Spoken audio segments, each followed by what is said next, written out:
Welcome to the deep dive. The pace of progress in AI is just breathtaking, isn't it? It really is. One minute we're marveling at a new language model, the next we're hearing whispers about AI helping us understand dolphins, and this constant push, this sort of arms race for more powerful AI, it just keeps intensifying. It truly is a period of rapid advancement, Yeah. And the video you shared from Intelligentsia Artificial really captures that. It's pretty dense with information on all the latest development. Exactly. This wasn't just a surface level look, Okay. It covered some truly surprising ways AI is being applied, the relentless competition in creating new AI models, and even some uses that, well, make you stop and think a bit. So for you joining us, our goal today is to explore all of this crucial updates, the fascinating details, without getting totally lost in the technical weeds. We're diving deep into this YouTube transcript to pull out what really matters. Okay, sounds good. Where should we start? Maybe with the dolphins. Yes, let's start there. Google's Dolphin Gemma project. Right. What struck me immediately was the unique angle. It's like, instead of trying to decode existing dolphin communication, which is incredibly complex, Yeah. they're aiming to create a whole new language, something dolphins could potentially learn to understand. Right. And the tech behind it is almost surprisingly accessible, isn't it? We're talking about a relatively small AI model, Dolphin Gemma. 400 million parameters. Yeah, which is, pretty small these days, and it's designed to run on something as common as a Pixel phone. And the training method, as described, is quite direct. They're playing specific sounds to dolphins using an underwater device, Okay. and then seeing if the dolphins will repeat those sounds when they're shown a toy. Huh. So it's a very iterative process, almost like how you might teach a parrot to speak, maybe? Kind of, yeah. That's the comparison they made. Very repetitive. It is that fundamental, but you can see the bigger picture here, can't you? It's not just about mimicking sounds. It's about laying the groundwork, perhaps, for a real two-way exchange with these incredibly intelligent animals. Imagine the possibilities if we could truly communicate with another species in a meaningful way. Exactly. It certainly raises some interesting questions about what that communication might even look like. But on a more practical level, the video does mention that this is still very much in the early stages of development. Absolutely, yeah. It's not something we'll see widespread tomorrow, but what's really intriguing is the broader potential. If this approach works with dolphins, could we eventually apply similar techniques to understand and communicate with other animals closer to our daily lives, like our dogs or cats? That's a fascinating prospect. That is. Okay, so moving on from dolphins. The video then transitions to the fiercely competitive world of AI model. Yeah, the arms race bit. Right. With Google's introduction of Gemini 2.5 Flash. When you look at the timing, it's clearly positioned as a direct response to OpenAI's recent launches. To O3 and O4 Mini, yeah. Definitely. And Gemini 2.5 Flash is being presented as the fastest model within their current 2.5 generation. And Google's approach to pricing is quite distinct, isn't it? Yeah, that hybrid system. Where the cost differs depending on whether the task involves complex reasoning or more straightforward processing. And when you compare Gemini 2.5 Flash directly to OpenAI's O4 Mini, as the video does, well, it seems Google is aiming for a lower cost for those simpler, non-reasoning tasks. Okay. However, if you're primarily using the AI for more demanding, reasoning-heavy work, Gemini 2.5 Flash could potentially end up being more expensive. That's the trade-off. And in terms of raw intelligence, how do they stack up? Well, the video points out that O4 Mini generally performs better on benchmarks, with a notable advantage in areas like mathematics and programming. Ah, right. There was a chart included in the video, right? It gives you a visual comparison of these models based on a metric called GPQA Diamond. Which I understand is a measure of reasoning abilities. That's right. And it also showed their respective API cost per token. So if we take the video's analysis, the current top-tier models are, well, OpenAI's O3 is still seen as the most capable overall. Yeah, but it comes at a premium price. Then you have Gemini Pro, offering strong performance at a more accessible cost. Okay. O4 Mini stands out for providing high intelligence at a relatively low price point. Right. And Gemini 2.5 Flash prioritizes affordability, especially for those simpler tasks, with an intelligence level that's very competitive, but perhaps not quite leading the pack in, all areas. It was interesting to hear John Hernandez, the host of the YouTube channel, express a sort of preference for Google's pricing model. Even while acknowledging OpenAI's current strong position in the market, that flexibility in pricing based on the type of tasks seems to be a key aspect of Google's strategy. Exactly.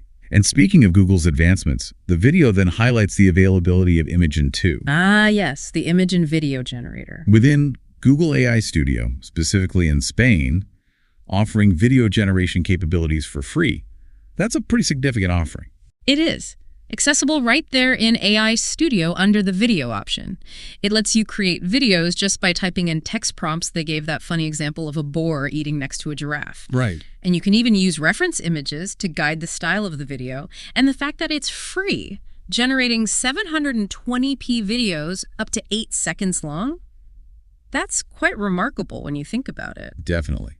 Considering the video's comparison estimating around €4 for a similar 8-second video on other platforms, the potential cost savings here are substantial. Huge. And with the anticipated integration of Imagen 2 into the main Gemini app, this powerful tool will become even more widely available soon, presumably.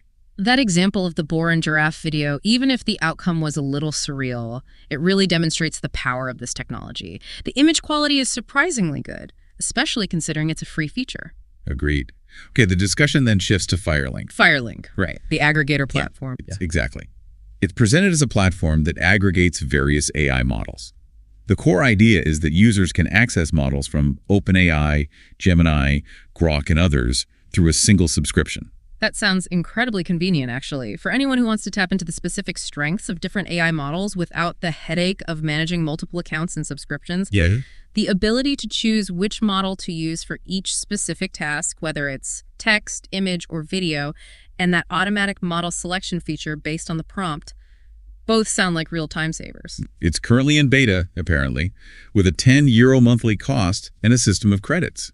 Seems like a reasonable way for users to explore the capabilities of different AI models. And they mentioned a giveaway, too. Yeah, 100 accounts for people who sign up via link. A good way to get people trying it out. Definitely. Now, the deep dive into OpenAI's O3 and O4 mini models was a major part of the video. Sounds like the host even did a whole separate video just on these releases. Yeah, he mentioned that.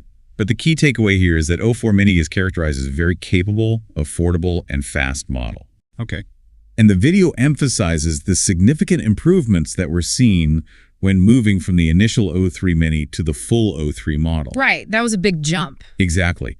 Suggesting that we could see a similar substantial leap in performance when the full O4 model is eventually released, based on what O4 Mini can already do. And the really big deal is the progress in these reasoning-focused models, their ability to perform actions as part of their thought process. That's the key advancement. This concept of agentic capabilities, it's a real step forward, isn't it? It really is. It's not just about processing information and generating text anymore. No, these models can now think through a problem and take intermediary steps, like searching the internet, before giving you the final result. The example prompt about the giraffe's diet really brought this to life, asking it to create an analysis, calculate food needs, include images, and generate a PDF. It did. The model's entire process of understanding the request, planning the necessary actions, which now includes accessing and searching the internet, that's new generating relevant images, calculating the quantities, and even formatting it all into a printable PDF influencer card. It's quite impressive. And how long did it take? 52 seconds, the video said, which really underscores the complexity of the tasks it's executing behind the scenes. Wow. And the final output, even if the PDF design was, basic, Yeah. it really showcases the potential of O3 to conduct what the host called mini deep research without even needing to use a dedicated deep research feature. Exactly.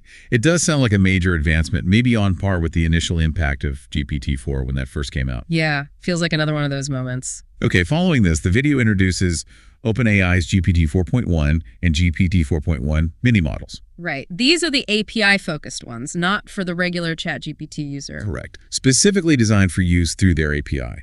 Their main purpose is to effectively replace the existing GPT-4o and GPT-4o mini models for developers. And the big news here is the context window for GPT 4.1. Yes, a 1 million token context window, which puts it on the same footing as Google's Gemini in terms of the amount of information it can process at once. That's a significant bump. And these models are readily accessible through OpenAI's API playground for developers to experiment with. Yep, available now. So how do they compare in performance? Well, the performance comparisons are quite interesting. GPT 4.1 is reported to be more intelligent than GPT 4o while maintaining the same speed. Okay, better intelligence, same speed. And GPT 4.1 Mini is apparently both faster and more intelligent than the previous GPT 4o Mini. Faster and smarter. Interesting. There's also an even faster, though less intelligent, GPT 4.1 Nano, further illustrating the range of options OpenAI is providing for different API use cases. Right, tailoring it for different needs. But what about the pricing? It gets a bit tricky there. It gets a little nuanced, yeah. GPT 4.1 is actually slightly cheaper for generating output tokens compared to GPT 4o. Cheaper, okay. But surprisingly, GPT 4.1 Mini is significantly more expensive than its predecessor, GPT 4o Mini. Huh. Wonder why that is. Not entirely clear from the video. It's also worth noting that GPT 4.5 has been discontinued, apparently due to its high cost and maybe a lack of a clear advantage or utility. Got it. So simplifying the lineup a bit. Seems like it. The video then briefly touches on the broader API pricing landscape, suggesting that in many scenarios, Google's Gemini API might offer a more cost-effective solution compared to OpenAI's offerings. So Gemini might be better value on the API side. Potentially, yeah. However, despite this perceived value, the user numbers tell a different story. Ah, the usage stats. Right. The data presented in the video, tracking monthly active users from July 2023 up to a projection for March 2025, shows a significantly larger and still rapidly growing user base for ChatGPT compared to Gemini. It really underscores the power of being a first mover, doesn't it? And building that strong brand recognition. Absolutely. When people think of interacting with AI, ChatGPT is often the first name that comes to mind. It is. But the host also points out the user-friendliness of the ChatGPT application itself. Things like the projects feature, the ability to create custom GPTs, the deep research functionality. Yeah, those add real value for users. Exactly. They're seen as key factors in its continued popularity. And that new library button for easily accessing previously generated images. Another nice touch that enhances the user experience. Just making it easier to use day to day. Precisely. Okay. The discussion then broadens to look at developments from other key players in the AI space, specifically Cloud and Grok. Okay, what's new with Cloud? Well, Cloud has introduced a deep research feature, similar to OpenAI and Google, but it's currently exclusive to their higher-tier Max subscribers. Ah, so not for everyone. And Max has usage limits and higher pricing, right? Yeah, described as 180 euros a month. A different approach compared to how others have rolled out similar features. So the functionality is probably similar, but the access is limited? Seems likely. But perhaps the more significant development from Cloud, according to the video, is its new integration with Gmail and Google Calendar. Ooh, now that sounds useful. This integration has the potential to be a real game changer for daily productivity, I think. The ability to directly query your emails and calendar within Cloud. Like asking, what was the last email about the presentation? Or, am I free next Tuesday afternoon? Exactly. Asking for the most recent email about an upcoming presentation and checking your schedule for a free slot, for example, could save a significant amount of time and streamline workflows. Definitely. The video makes a comparison to the JJI app for email automation, but emphasizes Cloud's focus here is more on information retrieval, not automation. Got it. So finding information within your own stuff. Makes sense. What about Grok? Shifting over to Grok, it sounds like they've been busy adding some interesting user-facing features as well. The new Personas feature sounds kind of fun. Personas, like giving the AI a personality. Yeah, allows you to assign different personalities, like a comedian or a helpful friend. A potentially useful way to tailor the AI's responses to different contexts. Interesting. And the Workspaces functionality seems to serve a similar purpose to the Projects feature in ChatGPT. Right, for focused chats with context. Allowing users to create focused conversational environments with specific background context and uploaded documents. The addition of Canvas for more creative tasks like writing stories and generating code further expands Grok's capabilities beyond simple chat. Canvas, okay. But the feature that sounded really powerful was the Create Report one for CSV files. Yes, that sounds particularly useful. The example given using a sales dataset from Kaggle. Okay. Showing Grok generating reports with charts and analysis directly within Canvas. That really highlights its potential for making data analysis much more accessible within a conversational AI interface. Yeah, that could be huge for people who aren't data scientists but need to understand data. Definitely democratizing it a bit. Okay, moving into a different domain now. The video also covers some remarkable progress in AI within medicine. Ah, the health applications. Specifically, an AI developed at the University of Cambridge that can diagnose celiac disease from biopsy images in mere seconds. Wow, seconds. And the accuracy. A very high accuracy rate, 97%. That's incredible. Reminds me of the AI for cancer detection we talked about before. Yeah, that was around 99% for certain cancers, I recall. And the speed difference here compared to the traditional manual diagnosis, just seconds, compared to 10 to 20 minutes, is truly significant. Massive time saving for pathologists. And the video rightly points out the potential of this AI to be particularly helpful in those difficult or ambiguous cases. Where a human might struggle or be unsure. Exactly, which could lead to faster and more accurate diagnoses, potentially preventing years of health issues that could arise from a delayed or incorrect celiac diagnosis. That's a fantastic application. Now, the segment on surprising and perhaps thought-provoking AI applications definitely caught my attention. Yeah, things got a bit stranger here. Let's start with InTouch. Right. The AI voice companion designed for elderly individuals living alone. It certainly brings up some interesting considerations, doesn't it? While the potential to alleviate loneliness and provide cognitive stimulation for seniors who might lack regular social interaction is certainly there. Which is a real problem. Absolutely.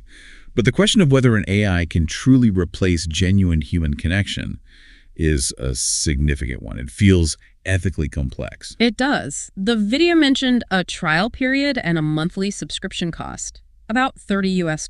Yeah, 29.90 USD. It highlights the practical aspects, and it's currently English only, but the host mentioned wanting to test it with his mother if a Spanish version becomes available. Interesting. Then there's Cluelli. Yes, Cluelli, the AI cheat sheet that integrates with augmented reality. The promo video example of using it to fact-check information during a date, that certainly illustrates its potential uses, both harmless curiosity and maybe less scrupulous purposes. Well, yeah. The reported intended use for online interviews is particularly controversial, essentially feeding answers to candidates in real time. Wow. As the video mentions, this has apparently led companies like Amazon and Google to reconsider their reliance on online interviews and revert back to in-person assessments because of tools like this. That's a huge impact already. And the idea of its future integration into wearable devices, creating this constant stream of readily available information. It definitely has that feel of a Black Mirror scenario becoming reality, doesn't it? It really does. Always on info, always on assistance. Or cheating. The fact that it's reportedly designed to be undetectable during screen sharing and other online monitoring efforts adds another layer of complexity. How can you even police that? And the founder story is something else, too. Yeah, a 21-year-old founder who raised $5 million after being expelled from 2 universities. Quite the backstory. It's currently on a waiting list, costing $20 USD a month. Okay, so from companions and cheat sheets to robots running races. Yes. Finally, the video concludes with a report on the first ever robot half marathon held in China. This is a fascinating development. Really showcases how far humanoid robot technology has come. 20 different companies participated with humanoid robots. And the winning time. The winner managed to complete the 21-kilometer race in around 2 hours and 40 minutes. Okay, so context. How does that compare? Well, the human world record is around 1 hour. The host mentioned his wife runs it in about 2 hours. So 2.40 is still quite a bit slower. But for a first attempt for robots, that's pretty significant. It's a really significant achievement for a first attempt, absolutely. And the fact that only Chinese robotics companies were involved also suggests something. Yeah, what's that? That we might see even faster times in the future as other major players in the field, Figure, Neo, Tesla Bot, as they enter the competition. Right, more competition, faster progress. So as we wrap up this deep dive. Wow. It's clear that the world of AI is incredibly multifaceted and constantly changing. Yeah.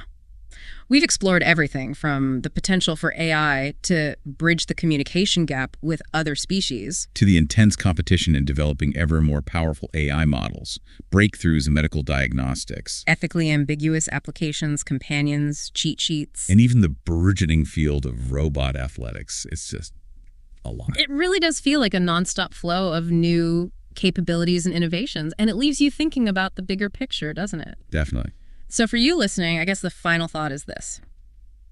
With all these rapid advancements happening almost daily, how might AI fundamentally reshape the way we interact? With technology, obviously, but also with the natural world around us, and maybe even our relationships with each other in the years to come? What's the right balance between embracing this progress and being mindful of its potential societal impacts? Which of these developments strikes you as the most promising, or perhaps the most concerning, and why? That's something to think about. Yeah, definitely something to think about as we wrap up this deep dive.